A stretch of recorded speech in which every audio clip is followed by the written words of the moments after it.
eu chegar. Valeu, menor, espere eu chegar. Que mundo é esse tão cruel que a gente vive? Boa tarde a todos. Boa tarde. Hoje a gente vai celebrar a missa de corpo presente de seu Zé, que ele morreu ontem de um acidente. Todo mundo, alguém quer falar uma homenagem? Eu,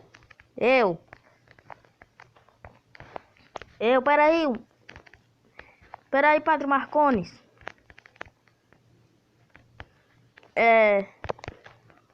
O seu Zé era muito amigo meu, né? Biel e JP, né? Mas ele tá aqui morto. E vai ser enterrado. Ele participava lá no meu livezinho show de Rio de Janeiro. Vai ser cancelado. Vai ser cancelado a oitava. Tá bom. Ninguém não quer fazer mais homenagem? Então vamos levar o caixão pro cemitério. Usa forças que oprimem.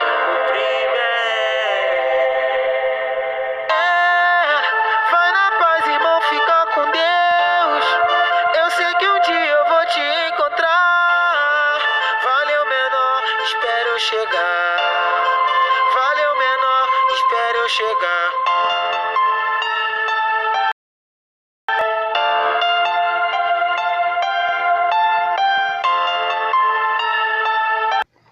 Cara, eu vou enterrar agora o seu Zé.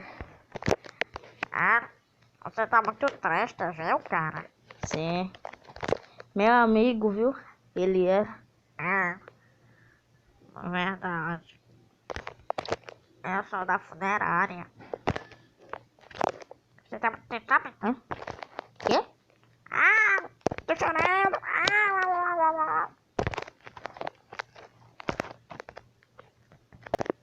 Vamos anunciar a bênção de Deus e o corpo presente. Pai, Filho e Espírito Santo, amém. Cara, vou pegar flores.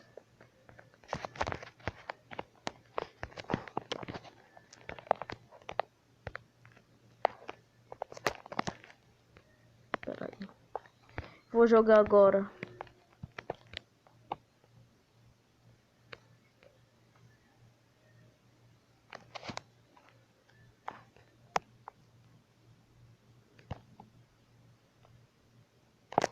Adeus, seu Zé.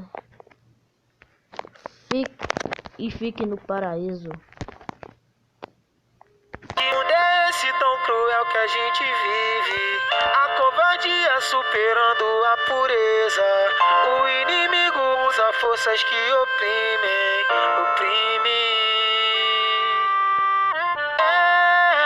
Vai na paz, irmão, fica com Deus.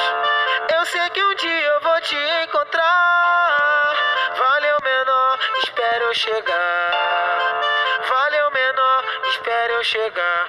Que mundo é esse tão cruel que a gente